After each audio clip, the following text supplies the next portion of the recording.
And everybody else. This is August, 14th, I suppose. My assets went up $158,000 in a year. That's pretty good. Anyway, going back to the ride with Bundy, I have finally, and I've taken the blame. I don't know whether I'm a doormat or what, but the two things that Debbie has said is don't obsess about something that happened so long ago. I have an email to that effect. Don't obsess about something that happened so long ago. Then to another friend, she said, I don't want my name associated with him. But now there's three sisters. One is a doormat like me, probably. The other two, the other one, narcissistic. I did not know that a narcissist will not admit to doing something wrong. So she accepted a ride with this guy. And between her and her sister, they're not going to admit that because that would puncture a hole. Look up this.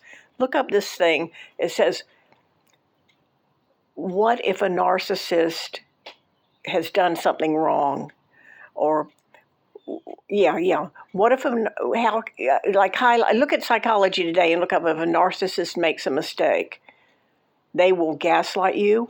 They will dismiss you. They will defame you. They will have a fit. They don't want their world punctured.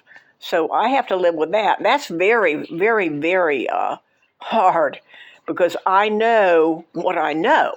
I know that we got in the car. He displayed the gun. I said, what is your name? And he said, Theodore. And I actually was a little kid, and I said, Theodore. And then I said, well, what is your last name? And he said, Bundy. And I said, your name is Bundy like my clarinet, and your gun is silver like Debbie's flute. That can't go out of your mind. It's in my mind. And I wanted to prove that ride at Jeb Stuart in 1967, about June 5th. I wanted to go to Daytona with my parents, and Debbie was lollygagging. Let's go back to the actual thing. I think she may have hurt her foot somehow. Maybe her sandals were cutting her toe, and he gaslighted her, saying, I'm here with an interview. I'm going to be the assistant coach, or I'm going to be doing administrative work here or something, and when I'm done with it, if I see you out there, I'll give you a lift. She didn't mention that she had a friend walking with her. She sat on the bleachers facing the school, not facing the way home. That's one thing. And she was doing something dramatic with her hands. Now, I said, well, I'll get you a ride. And I went across the street. The car went right by me. It didn't stop in the road and say, oh, do you need a ride? Like, if it had been somebody, he would have seen me and said, oh, do you need a ride? But instead, he jumped over the curb and went to the bleachers where Debbie was sitting. She got off the bleachers in her peasant top and started talking to him. Now, I know what I know. I can't forget it. I walked up. I could see it was an out-of-state tag, black and white. It looked to me to be black and white. It had a black border. But I looked at the Washington tags, and they are so dark green that in the bright sunny day with my eyesight the way it is, it looked black.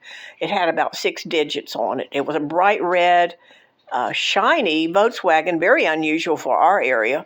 All right, I've told you this. Thank you. Now we know that it's narcissism, and I don't know which of the three. I imagine Jeannie is pretty much that way because I had put it on Next Door Neighbor, and somebody had a hissy fit.